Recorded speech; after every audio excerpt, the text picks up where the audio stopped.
Bianzi may kakaibang surpresa kay Edo. Ano kaya ang surpresa na ito? Ito ay ating aabangan sa EDSI Part 22 mamaya. Bago ko ipagpatuloy ang maiksing reaction video na ito, hiling ko lang na patapusin ang panonood nito para malaman ang nilalaman nito, at kung bago ka pa lang sa munting channel na ito, paki-subscribe para lagi kang updated sa video ng mga kalingap.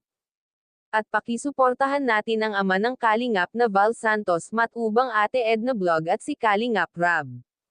Isang mapagpalang araw sa inyong lahat mga kalingap, at shoutout nga pala sa patuloy na sumusuporta sa aking YouTube channel, lalong-lalo na sa mga viewers natin na walang sawang nanonood at sumusuporta. Maraming salamat. Mga kalingap, kabang-abang nga ang magaganap sa EDSI Part 22. Kaya aabangan natin ang EDSI 22 dahil may surpresa itong si Bianzi kay Edo. Ano kaya ang surpresa na ito? Ang komento ng nakararami ay baka sagutin na ni Bianzi si Edo, dahil kung babalikan natin ang nakaraan vlog sa kanila, itong si Edo ay inamin talaga nito na crush niya si Bianzi, at ito namang si Bianzi ay umamin sa pinsan nito na may crush din siya kay Edo.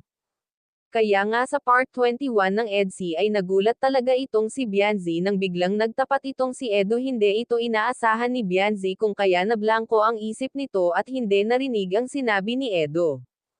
Pero maraming nagsasabi na narinig daw iyon ni Bianzi, iyon nga lang ay gusto niya itong ipaulit. Kaso nga lang ay ayaw na ni Edo ulitin. Ibig sabihin mga kalingap ay pareho silang may crush sa isa't isa. Pero titingnan natin sa Part 22 kung ano itong surpresa ni Bianzi kay Edo. Ito ang ating sabay-sabay na aabangan mamaya. Sasagutin na kaya ni Bianzi si Edo? Pero maraming viewers ang nagkokomento na huwag munang sagutin si Edo dahil bata pa nga daw si Bianzi. Pero mamaya ay aabangan natin ang magaganap.